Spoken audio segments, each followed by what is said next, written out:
তোমরা মক্কার জমিনে রয়েছো, আমি রাসূলুল্লাহ মদিনার জমিনে চলে এসেছি, কেন তোমরা মদিনার উপরে আগবাগে হামলা করছো?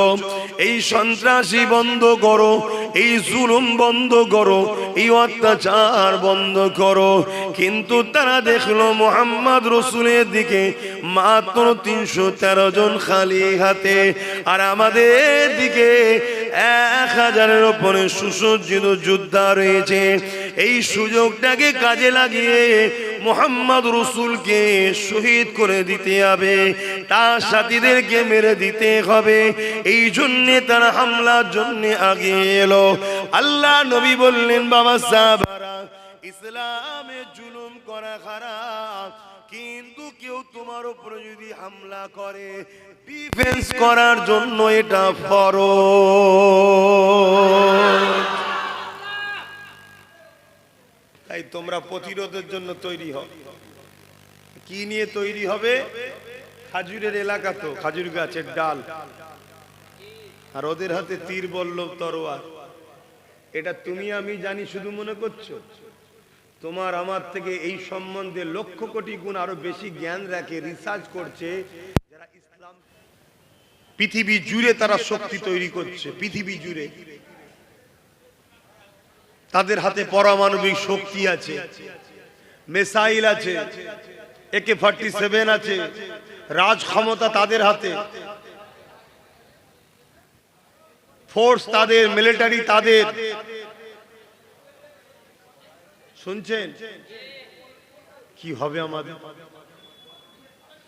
আমাদের তো সেই ঈমানটাও নাই যে ঈমান দ্বারা সাহাবা হুজুররা বা যুগে যুগে ওলি আউলিয়ারা কামিয়াবি হয়েছে। জোরে বলুন সুবহানাল্লাহ। আমাদের ঠোল রয়ে গেছে, ভেতরের মাল নেই।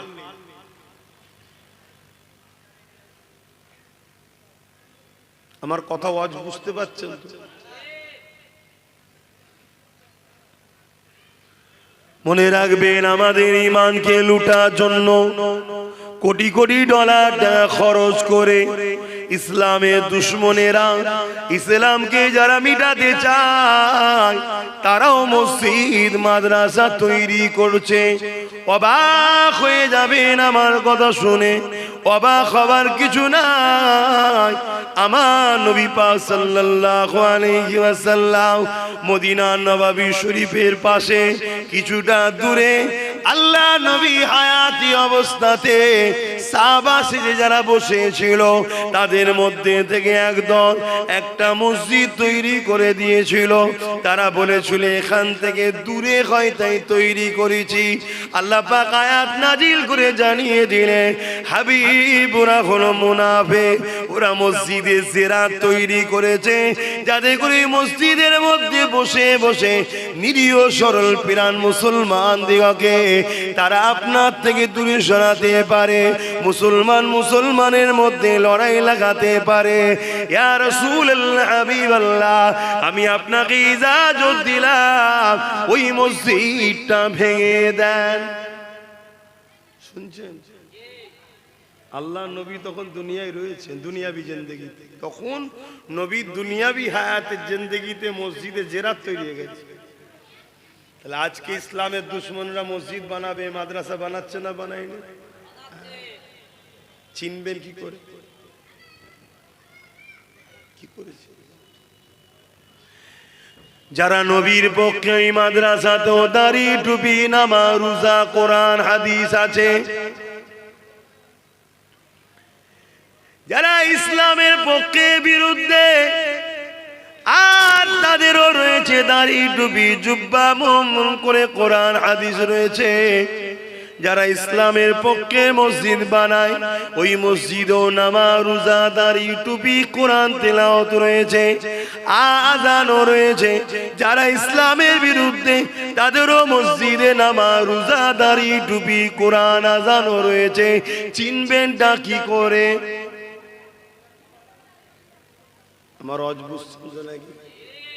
আমার শরীর ভালো নেই ভাই, নজ করার মতো মন মানসিকতাতে নেই, শরীরে বইছে না, কিন্তু প্রতি বছরে আসি, তাই একটু হাজিরি দেওয়া।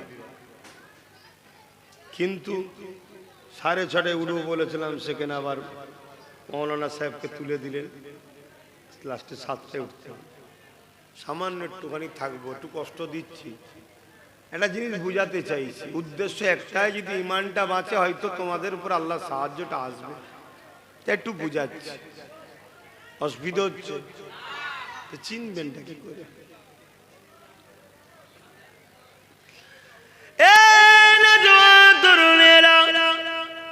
চিনার জন্য ইতিহাস দেখতে হবে, তারিখ হাদিসকে খুলে খুলে দেখতে হবে। আল্লাহ নবী, নূহ নবী, দয়া নবী, নওয়াসা ইমামে হোসেন হুজুরের লাইফ স্টাইল দেখতে হবে। কারবালার ময়দানে দেখা গেল দুটো তাবু তৈরি হলো, একটা তাবু ইমামে হোসেন পাকের, আর একটা তাবু ইজিদ বাহিনী। ইমামে হোসেন পাকের তাবুতে মাত্র 72 জন রয়েছে, আর ইজিদ বাহিনীর তাবুতে 22,000 লোক রয়েছে। ইমামে হোসেন হুজুরের তাবুতে আজান হয়, কোরআন তেলাওয়াত হয়, দাড়ি টুপি রয়েছে, পাগড়ি রয়েছে, নামাজও রয়েছে। এ যুবকেরা, কোরআন হাদিসের আলোচনাও রয়েছে। আর ইজিদ বাহিনীর তাবুতে ওখানেও আজান রয়েছে, ওখানেও নামাজ রয়েছে, ওখানেও দাড়ি টুপি পাগড়ি রয়েছে। তাহলে চিনবেনটা কি করে? কিন্তু দুনিয়ার মানুষ তো অবাক হতে লেগেছে, কেননা ইমাম হোসেন হুজুরের দিকে মাত্র 72 জন, আর ইজিদ বাহিনীর দিকে 22,000 রয়েছে। ওই 22,000-এর মধ্যে 3,000 হাফেজে কোরআন রয়েছে, 3,000 মুফতি রয়েছে, 7,000 আলেম আছে। শুনছেন কি বলছি? 3,000 হাফেজ, 3,000 মুফতি, 7,000 কার দিকে? তাহলে হক এটাই তো হবে। ইজিদ হক তো নাকি? কেন ইজিদ হক না? হোসাইন হুজুর মাত্র 72 জন, মাত্র 72 জন। ওখানে 3,000 মুফতি, 3,000 হাফিজে কোরআন, 3,000 7,000 মৌলানা। হক নয়?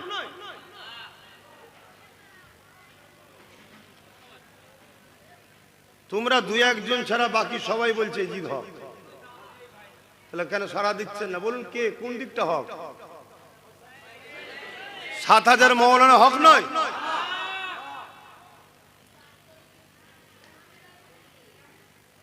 আল্লাহ নবী বললেন, আল উলামা ওয়ারাসাতুল আম্বিয়া, আলেমে হাক্কানীরা, আলেমরা হলো আমি রাসূলুল্লাহ আমার ওয়ারিস। 7,000 আলেম রয়েছে, আপনি বলছেন হক নয়? কি হবে আব্বা? বলবেন তো? আমি কি বুঝাচ্ছি বুঝতে পারছেন? আখরি জামানা, দাড়ি যদি ছোট হয়ে যায়, দুটো চচ্চাপড় যে বা কিছুদিন জেল খেটে হলো রেহাই আছে, কিন্তু দাড়ি রেখে যদি বেঈমান হও, ঢুকবে আর বেরোবে না।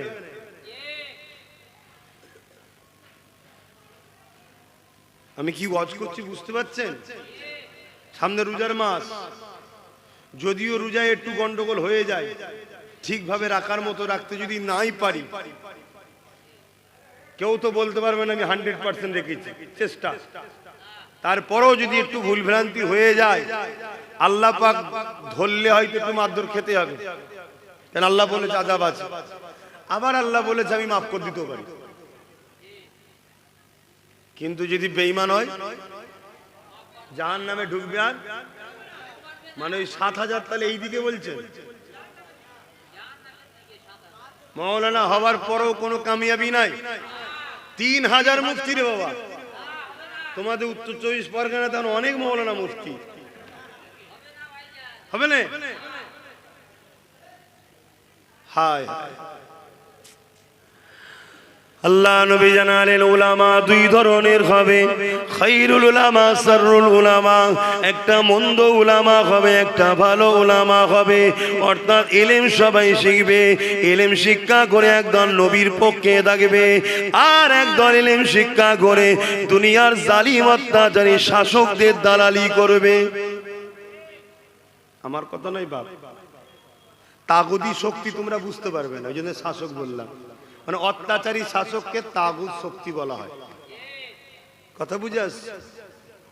বাপেরা, নজওয়ান তরুণেরা, এই ৭,০০০ মুফতি হতে পারে, ৭,০০০ হাফেজ হতে পারে, ৩,০০০ মুফতি হতে পারে, ৩,০০০ হাফেজ হতে পারে, ৭,০০০ মৌলানা হতে পারে, কিন্তু অত্যাচারী জিদের দালালি করার জন্য ওরা জাহান্নামী হয়ে গেছে, ওরা বাতিল হয়ে গেছে, ওরা বরবাদ হয়ে গেছে। এ যুবকেরা, তরুণেরা, বাপেরা, আমার ইমাম পাক ৭২ জন হতে পারে।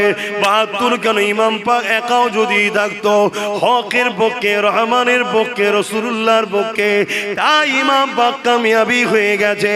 আমি আপনাদেরকে জানিয়ে দিয়ে যায়, এই দুনিয়া জমিনে আজও ষড়যন্ত্র চলছে। মাদ্রাসা দেখে ইমান লুটা হচ্ছে, মসজিদ দেখে ইমান লুটা হচ্ছে। যেমন খারিজিরা নামাজ দেখে ইমান লুটেছিল, কোরআন দেখে আলীর বিরুদ্ধে দল তৈরি করেছিল, মুতাজিলা থেকে শুরু করে এইভাবে নানান দল মত যুগে যুগে চলে আসছে। কেউ একজনা বলেনি আমি কোরআন হাদিসের বিরুদ্ধে, সবাই বলে কোরআন হাদিসের পক্ষে, কিন্তু সবার বললেও তো হবে না। আল্লাহ নবী জানিয়ে দিলেন আমার উম্মত দাবিদারদের মধ্যে ৭৩ দলে বিভক্ত হবে, ৭২ দল জাহান্নামে যাবে, একটি দল জান্নাতে হবে। এ যুবকেরা চিনবেন কি করে? সবাই তো বলে আল্লাহ মানি, সবাই তো বলে নবী মানি, সবাই তো বলে কোরআন মানি, সবার দলে মাথায় টুপি আছে, সবার দলের মাথায় ইমাম আছে, সবার দলের মাথায় মুফতি মৌলানা আছে, সব দলেতে হাফেজ আছে, আলেম আছে, সব দলেরই মসজিদ মাদ্রাসা রয়েছে। তাহলে আপনি চিনবেন কি করে? এই চিনার একটা ছোট্ট নমুনা আজ আমি আপনাদেরকে জানিয়ে যাই। শুধুমাত্র দাদা হুজুরের মুরিদ আপনি, আমিও দাদা হুজুরের মুরিদ। আওলাদ ওটা ঘরের ব্যাপার, ঘরে থাক। এক পীর ভাই আমি তুমি, এই পীর ভাই হিসাবে পীর ভাইকে বুঝাবার চেষ্টা করছি। আল্লাহ কোরআনে বলেছে ও আনফুসাকুম আলাইকুম নারা, নিজে বাঁচো, নিজের হালকে বাঁচাবার চেষ্টা করো কোথা থেকে? জাহান্নামের আগুন থেকে। তাই চেষ্টা করছি, রক্তের ভাইয়ের থেকেও ইমানের ভাই হলো আরো বেশি কাছে।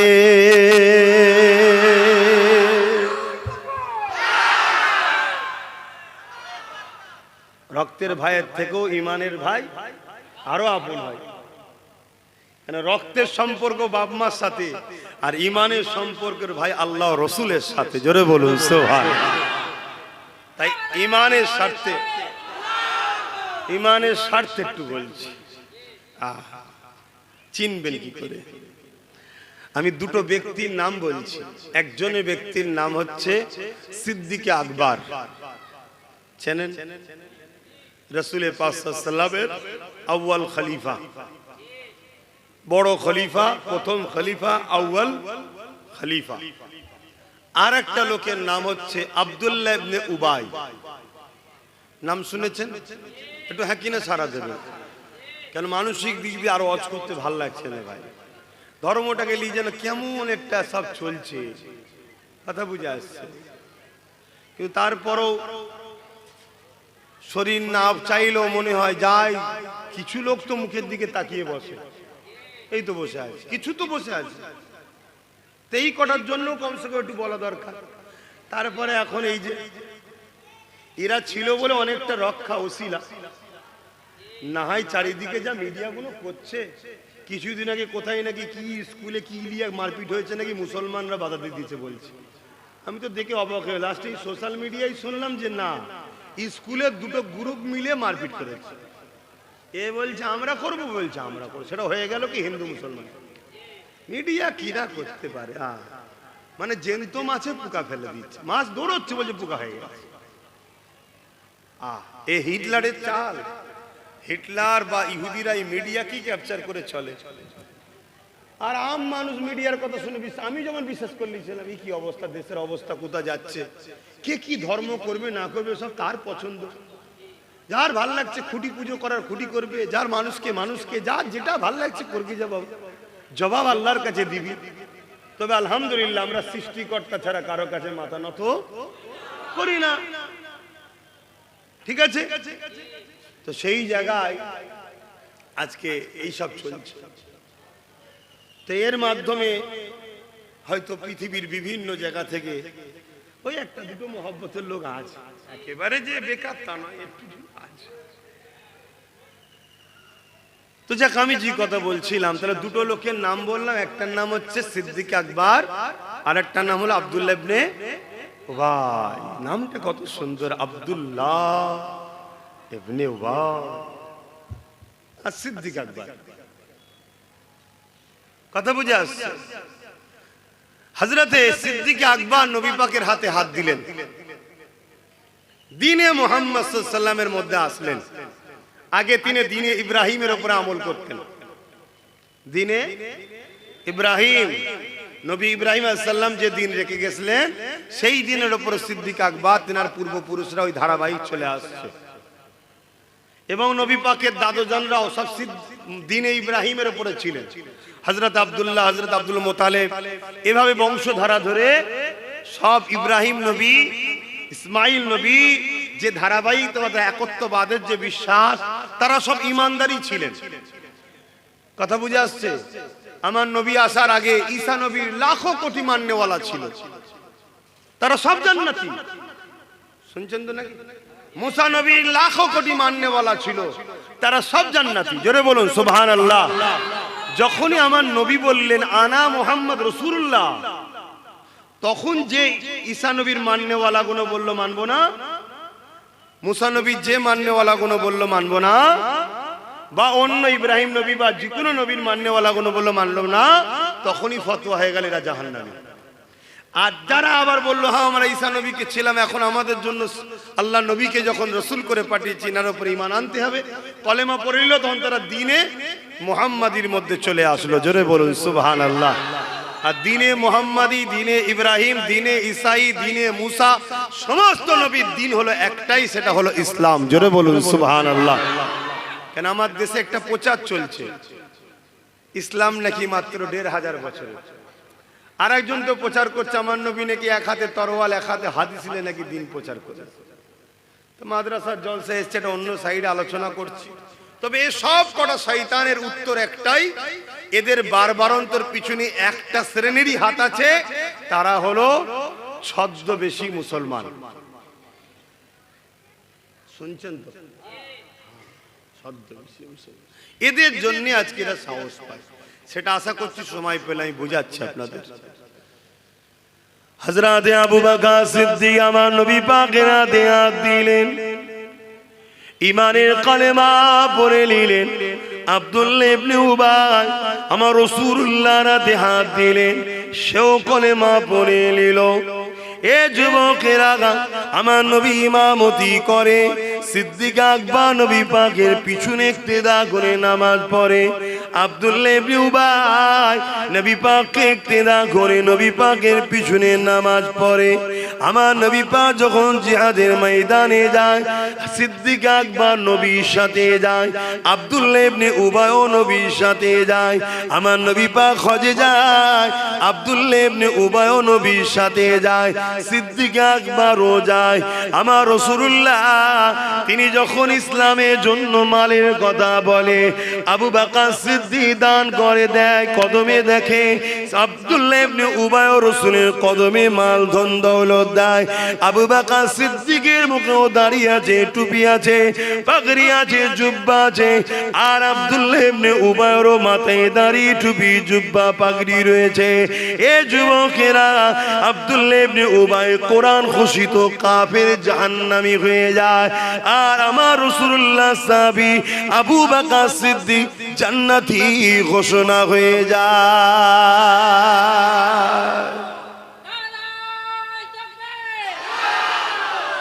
কারণ কি? ইনিও নবীর হাতে হাত দিয়েছে, উনিও দিয়েছে। ইনিও নবীর ইক্তেদা করে নামাজ পড়েছে, উনিও করেছে। ইনিও নবীর সাথে জিহাদ হজে গেছে, উনিও গেছে। ইনার মাথায় টুপি জুব্বা পাগড়ি, ওনার মাথায় টুপি জুব্বা পাগড়ি। নবী ওয়াজ করেছে কোরআনের কথা, আবু বকর সিদ্দিক শুনেছে, মজলিসে আব্দুল্লাহ ইবনে উবাই বসেও শুনেছে।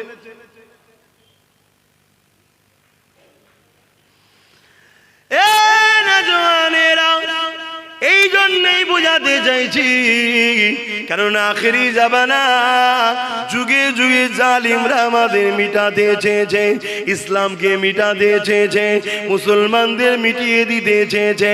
অল্প সংখ্যা হওয়ার পরও বিজয় ইসলামেরই হয়েছে। কেননা না এর সত্যের পক্ষে আমার আল্লাহ পাক ছিল, আছে, থাকবে। এ যুবকেরা, তরুণেরা, বাপেরা, কিন্তু সিলা হলো ঈমান। তাই জানিয়ে দিয়ে যায়, আব্দুল্লাহ ইবনে উবাই জাহান্নামী হয়ে গেল, আবু বকর সিদ্দিক জান্নাতি হয়ে গেল। এর কারণটা কি রয়েছে মন দিয়ে শোনে। আবু বকর সিদ্দিক কারণ কি হুজুরকে জিজ্ঞাসা করা হয়েছে। হযরত আবু বকর সিদ্দিক বলতে লাগলে, আব্দুল্লাহ ইবনে উবাইয়ের যা আছে আমারও তাই আছে, কিন্তু আমার যা আছে ওর তা নাই। এ দুনিয়া মানুষেরা আব্দুল্লাহ ইবনে উবাইয়ের নামাজ, রোজা, দাড়ি, টুপি, জুব্বা, পাগড়ি, হজ রয়েছে, এটা আমি আবু বকর আমারও রয়েছে। ও নবীর মজলিসে বসেছে, আমিও বসেছি, এটা ওরও আছে, আমারও আছে। কিন্তু আমি আবু বকর, আমার যা আছে ওর তা নাই। কি আপনার আছে ওর নাই? এ দুনিয়ার মানুষরে, আমি আবু বকর, আমার হৃদয়ের মধ্যে আল্লাহ নবীর প্রেম ও আদবটা রয়েছে, এটা ওই মুনাফিক আব্দুল্লাহ ইবনে উবাইয়ের নাই। এজন্য সব থাকার পরও ও জাহান্নামী, আর আদব প্রেম থাকার পরে আমি আবু বকর জান্নাতি। আরো জোরে বলুন সুবহান।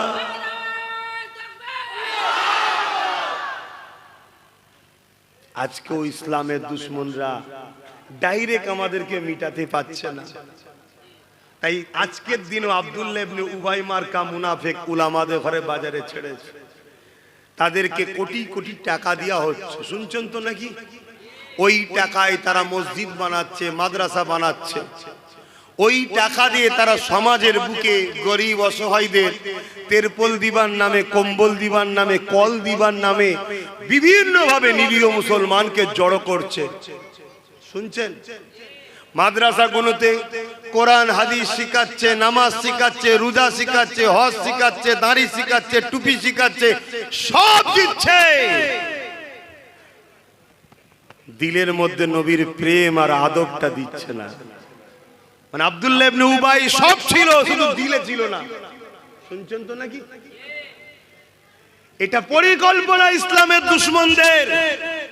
তারা টার্গেট করেছে, এত মসজিদ মাদ্রাসা বাড়াও, এত বাড়াও, যেখানে কোরআন হাদিসের জ্ঞান দাও, বড় বড় পণ্ডিত উলামা তৈরি করো, আমলের কথা আমলের দিকে নিয়ে যাও, নামাজ দাও, রোজা দাও, দাড়ি দাও, টুপি দাও, শুধু মুহাম্মদ রাসূলের প্রেম ও আদব কেড়ে নাও। নামাজ কাটলে ঈমান যায় না, কবিরা গুনাহ হয়। তওবা করলে আল্লাহ মাফ করবে, যদি মাফ না করে নামাজ কাজা জাহান্নাম খেটে ঈমান থাকার জন্য জান্নাতে যাবে। তো ওটাকে কেড়ে লাভ নেই, ও আছে থাক।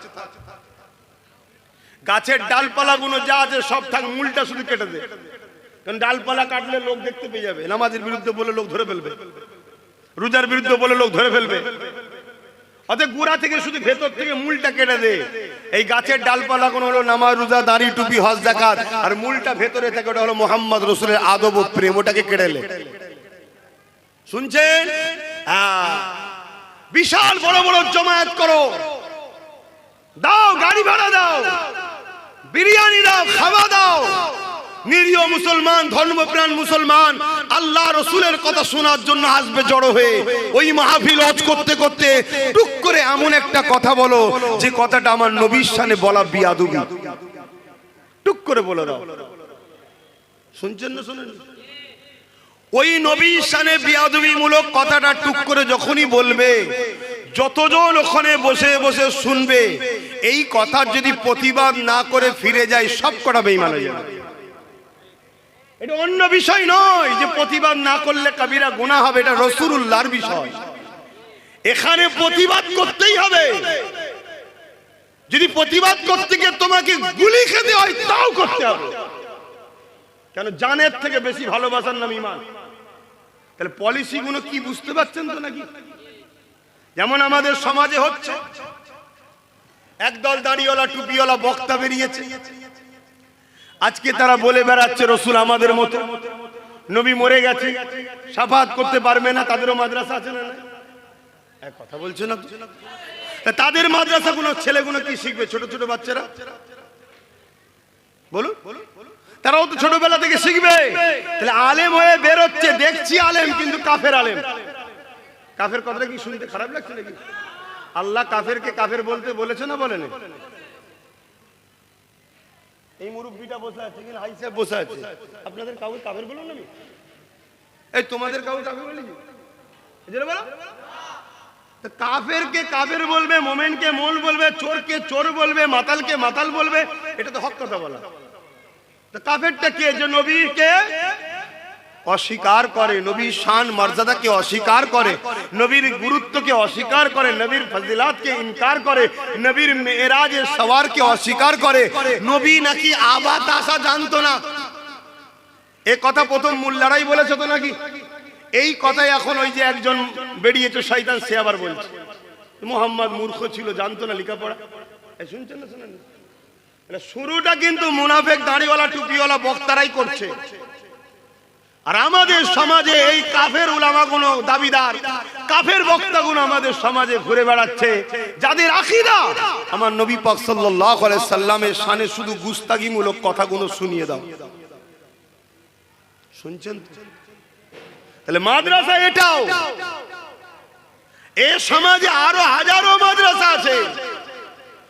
কোন মাদ্রাসা তৈরি করছে জালিম হুকুমতরা, সেই মাদ্রাসায় সরকারের পক্ষ থেকেই সমাজ বিরোধী কাজ করানো হবে, করিয়ে সেই মাদ্রাসাকে মিডিয়া দিয়ে দেখানো হবে, দেখো মাদ্রাসায় বোম পাওয়া গেছে। শুনছেন না? শুনেননি? ওইটাকে দেখিয়ে বলবে সব মাদ্রাসা বন্ধ করে দাও, এরা আতঙ্কবাদী তৈরি হচ্ছে। নাটকটা কিছু মাথায় ঢুকছে? তাহলে প্রত্যেকটা নবী প্রেমিক, ইসলাম প্রেমিক, যারা ইসলামকে ভালোবাসে, আপনাদেরকে সজাগ হতে হবে, আরো অ্যাক্টিভ হতে হবে, আরো সজাগের সাথে নিজের গ্রামের মসজিদ মাদ্রাসাগুলোর দিকে খেয়াল রাখতে হবে যে মসজিদে কি হচ্ছে, আল্লাহ ও রসুলের নামে ইসলাম বিরোধী কাজ হচ্ছে না তো? আমার কথা কি আপনাদের ভালো করে বুঝতে পারছেন তো নাকি? কিন্তু মসজিদ মাদ্রাসা ছাড়াও তো চলা যাবে না, দরকারও আছে। কিন্তু এই দরকারটা ঠিকভাবে পরিচালনা হচ্ছে না ইসলামের দুশমনরা মূলত মসজিদ মাদ্রাসাকে বদনাম করার জন্য গজিয়েছে, ওটাও দেখার দরকার আছে না? যেমন চাইনার ছোটে ব্র্যান্ডেড কোম্পানিগুলো আজকে ব্যান্ড হয়ে যাচ্ছে। নোকিয়া মোবাইল পাওয়া যায় আর বাজারে? চাইনা এত ফ্যাসিলিটি দিচ্ছে, নোকিয়া ব্যান্ড পাওয়া যাচ্ছে না। খুব ভালো তারে বোঝেন বাপ, এদেরকে চিনবেন কি করে? যেমন সোনা চিনতে গেলে কোষ্টি পাথর দরকার, মোমেন না মুনাফিক চিনতে গেলে মুহাম্মদ রাসূলকে দরকার। জোরে বলুন সুবহানাল্লাহ। আমি জানি না আমার উলামা ভাই, হাফেজ ভাইগুলো কোন খেয়ালে লিখছেন। কেন চোখে যদি কালো চশমা থাকে আমাকেও কালো দেখবেন, যদি ফুরফুরার আওলাদদের উপরে রাগ থাকে আমি যত ভালো কথাই বলি আপনার রাগই মনে হবে।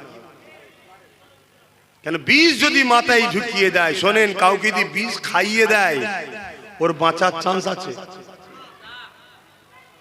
আছে, ওর বাঁচার চান্স আছে। কিন্তু কারো যদি কানে বিষ দেয় ও সমাজটাকে শেষ করে ফেলবে। তো সমাজে একটা কানে বিষ দেওয়া হয়েছে, ওরা বাপ দাদুর কিস্সা কাহিনী ছাড়া কি জানে? ওরা অত পড়াশোনা জানে না, জানে নেই। আলহামদুলিল্লাহ, কি জানি না জানি আল্লাহ যতটুকু দিয়েছে ততটুকু খুশি, আলহামদুলিল্লাহ, আল্লাহর উপরে খুশি। আল্লাহ যদি মূর্খ বানিয়েও জান্নাতে দেয় আলহামদুলিল্লাহ। শিক্ষিত হয়ে ইবলিসের সাথে জাহান্নামের থেকে তো বেঁচে গেছি। কথা বুঝছেন না? বোঝেন না?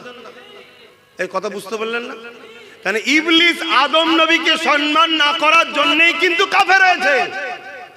তা আজকে সমাজও মুফতি মৌলানা বক্তা নূর নবীর আজমত, নূর নবীর শান, দয়ান নবীর মাকাম, না দয়ান নবীকে যে আল্লাহর মাকাম দিয়েছে, সম্মান দিয়েছে, এগুলোকে মেনে না নিতে পারার জন্য কিন্তু কাফের হচ্ছে। নামাজ কাজা, রোজা কাজা, হজ কাজা, যাকাত দিতে পারে না, কবিরা গুনাহগার। ও কালকে তওবা করলে আল্লাহ ওকে দুনিয়াতেও মাফ করে দিতে পারে, আর যদি মাফ না করে কিয়ামত দিনও মাফ করতে পারে। যদি না করে জাহান্নামে দেবে, জাহান্নামে দিয়ে শাস্তি যতটা হবে, নামাজ কাদের এত শাস্তি, রোজা কাদের এত শাস্তি, ক্যালকুলেশন মানে বোঝাবার জন্য বলছি, ততদিন খেটে দিলে যদি আল্লাহ ও রসুলের প্রেম ও আদব থাকে, ও জান্নাতে যাবেই। জোরে বলুন সুবহানাল্লাহ। কিন্তু নামাজ আছে, দাড়ি আছে, টুপি আছে, মসজিদ আছে, মাদ্রাসা আছে, 500 মসজিদ, 500 মাদ্রাসা, 500 গরিব মেয়ের বিয়ে দিয়েছে, তাহাজ্জুদ পড়ে, বড় দাড়ি, বড় জুব্বা, বড় আল্লামা, বড় পীর, বড় শায়েখ। আমার রাসূল পাক সাল্লাল্লাহু আলাইহি ওয়াসাল্লামের শানে ভাষা নোংরা। যে কথা আপনাকে বললে আপনি পছন্দ করবেন না। আমি যদি আপনাকে বলি আগে তুই আমার ছাগল গরুগুলো চড়াবি, যদি উপযুক্ত হোস তারপর আমার কোম্পানিতে চাকরি দেবো, এটা আপনি খুশি হবেন? কেউ করবেন? এটা আপনাকে ইনসাল্ট করা না করা নয়। এরকম কাফের বক্তা সমাজে আছে না নাই? এই কাফের বক্তা প্রকাশ্য সমাজকে গুমরাহ করছে। এই কাফের বক্তা সমাজে মাহফিলে যারা যায় সব কটা কাফের হচ্ছে। তওবা যদি না করে মরে, আল্লাহকে সাক্ষী রেখে বলছি, যার কুদরতি হাতে আমার জান আছে, আমি আমার দলের মোল্লা মৌলভী সাহেবের সঙ্গে ঝগড়া করতে, দলের মোল্লা মৌলভী সাহেবের জন্য ঝগড়া করছি না, যে আমার দলের মৌলভী সাহেব কে কাকে বলেছে বেটে, কাকে বলেছে লম্বা, আমার দলের মৌলভী সাহেব কাউকে কিছু গাল দিয়েছে, এর জন্য ঝগড়া করছি না, রাসূলুল্লাহর জন্য। জোরে বলেন, নবীর হয়ে ঝগড়া করা, ঝগড়া বলতে নবীর হয়ে প্রতিবাদ করা, নাউজুবিল্লাহ, নবীর হয়ে প্রতিবাদ করা, এটা তো আমার আল্লাহর পছন্দ। জোরে বলুন সুবহানাল্লাহ। আমার আল্লাহ আবু লাহাবের বিরুদ্ধে আয়াত নাজিল করেছে না করেন? নবীর হয়ে লড়াই করেছে না করেন? নবীর হয়ে প্রতিবাদ করেছে না করেন? তাহলে আজকে আমার নবীকে কেউ বলবে বা নবীদের নিয়ে বলবে যে আগে গরু ছাগল চড়া, দেখি আগে গরু ছাগল চড়াতে পারবে কিনা, তারপরে তোকে মানুষ চড়াবার দায়িত্ব দেবো, এটা কোন হালালি সন্তানের কথা হতে পারে? একদম দিল থেকে বলে হতে পারে? কেন তার ইমানে বাধা দেবে, তার বিবেকে বাধা দেবে যে আমি কার সামনে কথা বলছি। হ্যাঁ, এ তো ইসলামের দুশমনদের শিখানো বলি যে নবী 40 বছর বয়সে নবুয়ত পেয়েছে, সেদিন থেকে মুসলমান হয়েছে। তার আগে নাকি নবী মুসলমান ছিল না, নবী ছিল না, এটা তাদের তো দাবি। তা ঘুরিয়ে বকলমে এই কথাটা বলাতে কি কি হচ্ছে শুনবেন? এই শুনবেন না? এখন যদি বলা হয় যে নবীরা বা নবী আগে গরু ছাগল চড়া, তারপরে যদি উপযুক্ত হয় মানুষ চড়াবার দায়িত্ব দেওয়া হবে, তার মানে আল্লাহ গায়েব জানে না। এই কথাতে প্রমাণ এটাই হচ্ছে তো যে আল্লাহ জানে না নবীরা ছাগল গরু চড়াতে পারবে না, পারবে না, মানুষ চড়াতে পারবে কি পারবে না। যদি আল্লাহ জানতো তাহলে ডাইরেক্ট দায়িত্ব দিত। আল্লাহ জানে না বলে আগে পরীক্ষা নিচ্ছে, যা, ঠিক না বেটি? এই কথাটা বলার জন্য আল্লাহর গায়েব, ইলমে গায়েবকে অস্বীকারী কাফের যেমন, নবী পাকের শানে এত বড় তহমত, নবুয়াতকে অস্বীকার করার কাফের হবে। এই কথা শুনে যদি কেউ ওই মজলিসে বসে প্রতিবাদ না করে, সঙ্গে সঙ্গে তার ঈমান চলে যাবে। এটা তো পলিসি রে বাবা। ব্যক্তিগত আব্বাসকে পছন্দ নয় অনেক লোকের, বাদ দিকে যা। আরে তোর ঈমানটা বাঁচাবি না, তুই আমার জন্য নবীর বিরুদ্ধে যাবি? তুই কারো জন্য নবীর বিরুদ্ধে যাবি? তোর ফুরফুরা হুজুরদের পছন্দ নয়, বাদ দে। এই বাংলায় অনেক দল আছে ফুরফুরা দাদা হুজুরকে মানে না, আছে না নাই? তো বাদ দিকে যা। কিন্তু তুই একবারও ভাববি না যে দলটা করছিস সেই দলটা তোর রাসূলকে কতটা সম্মান করে, তোর নবীর আজমত নিয়ে কি কথা বলে, তোর নবীর রিসালাত, তোর নবীর শান, তোর নবীর মাকাম, তোর নবীকে আল্লাহ কি গুরুত্ব দিয়েছে সে সম্বন্ধে তাদের ভাষা কি আছে। এ আমার দাদা পীরের রুহানি বাচ্চারা, আমার পীর ভাইরা, আমার পীর বাপেরা, পীর চাচারা, সতর্ক করছি, ভালো লাগে না? এটা দোকান খুলে বসিনি আমি যে আমার খদ্দের চলে যাচ্ছে, অন্য কি মিজাজে চলে না চলে আলাদা কথা। আব্বাস সিদ্দিকী কিন্তু অন্য মিজাজ নিয়ে চলে, আপনারা খুব ভালোভাবে জানেন। কোন জলসারও তাওয়াক্কা করিনি, কোন কারো তাওয়াক্কা করিনি। আমার লক্ষ্য আল্লাহ রাসূল, সেই আল্লাহ তাআলা, সেই রাসূলুল্লাহর স্বার্থে আপনাদের বুঝাচ্ছি, যার সম্বন্ধে আল্লাহ কোরআনে বললেন যে ইহুদিরা আমার নবীকে রোয়ায়না বলে ডাকে, তাদের মনের খেয়াল ছিল ছাগল চরানেওয়ালা, রাখাল, গরু বাদম রাখাল, এটা তাদের মনের কথা। তারা প্রকাশ্য রাখাল বলেন, দিলের ভাষা ছিল। আল্লাহ সঙ্গে সঙ্গে বলে দিলেন, আয়াত নাজিল করলেন, জিবরিল যাও যে বলো আমার নবীকে রোয়াইনা বলে যেন না ডেকে, অর্থাৎ রাখাল বলে আমার নবীকে কেউ সম্বোধন যেন না করে। কোরআন বলছে আমার নবীকে যেন কেউ রাখাল বলে সম্বোধন না করে। কি বলবে? কওয়ালা উনজুরনা ইয়া রাসূলুল্লাহ, হুজুর আমাদের দিকে নজরে কারাম করুন, দয়া করে দৃষ্টিপাত করুন। ইহুদিরা কিন্তু নবীকে রাখাল মুখ দিয়ে বলে না, দিলের মধ্যে শুধু ওই নিয়ত করে ডাকতো। আল্লাহ ওটাকেও সহ্য করলো না, বলে দিল যে বলগে যান রয়না যেন না বলে, অর্থাৎ রাখাল বলে যেন না ডাকে। রাখাল তো ইহুদিদের মনের আশা ছিল, তার জন্য কি সিস্টেম করে দিল, উনজুরনা, আমাদের দিকে কৃপা করুন। আরে সেদিনের ইহুদি ইসলামের দুশমন, সে মুখে বলার সাহস পায়নি, আজকে ইসলামের লেবাসে মুসলমানদের রাহনুমা সেজে বেঈমান কাফের জালিম শাসকদের দালাল খেয়ে তাদের অর্থে মসজিদ মাদ্রাসা গুটি কতক করে পুরোপুরা জমিনের দাদা হুজুরের মুরিদগুলোকে আজকে কাফের বানাবার প্ল্যান করছে। এই সমাজ কতটা খারাপ হয়ে গেছে বুঝতে পারছেন না? পারেন? অতএব বাপ, আমি আবার বলে যাচ্ছি, আমি কি আমার হুজুরের জন্য লড়াই করছি? এই আমার দাদুকে মানে নে রে, ওরে বাবা রে, আমার দাদুকে মানে রে রে, এজন্য ঝগড়া করছি নাকি?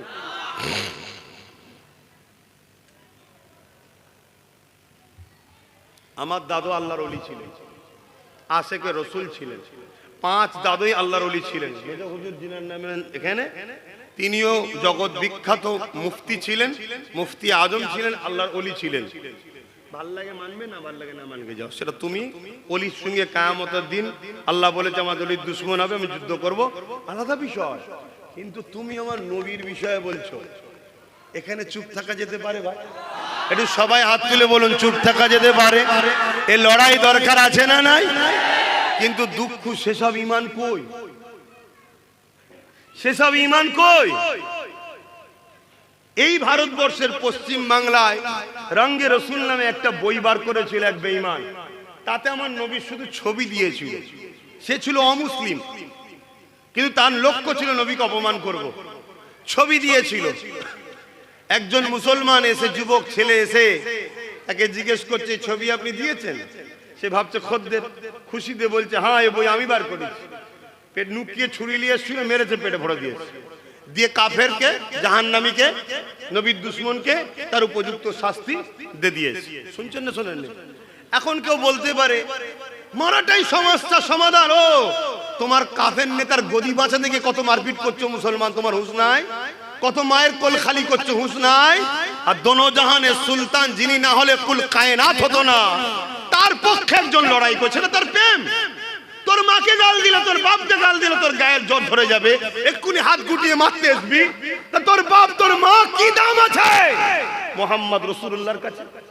তোর বাপ মা ছেড়ে দে, আমার বাপ মার কি দাম আছে মোহাম্মদ রাসূলের কাছে?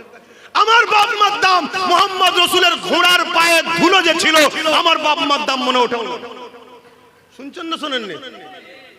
তাহলে সেই নবীর শানে বলবে তার প্রেম হয়েছে, সেই ঈমান ছিল। আজ আমাদের ঈমান কোথায়?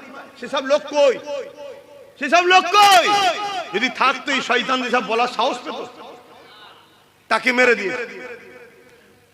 চারিদিকে হই হই হয়ে গেছে। এখন মুসলমানদের এবার ঈমান জেগেছে। আরে ছেলেটা নবীর প্রেমে করে ফেললো, জন ছেলে, ইংরেজ পিওর, ফাঁসি হয়ে যাবে, কি করে বাঁচানো যায়, কি করে বাঁচানো যায়?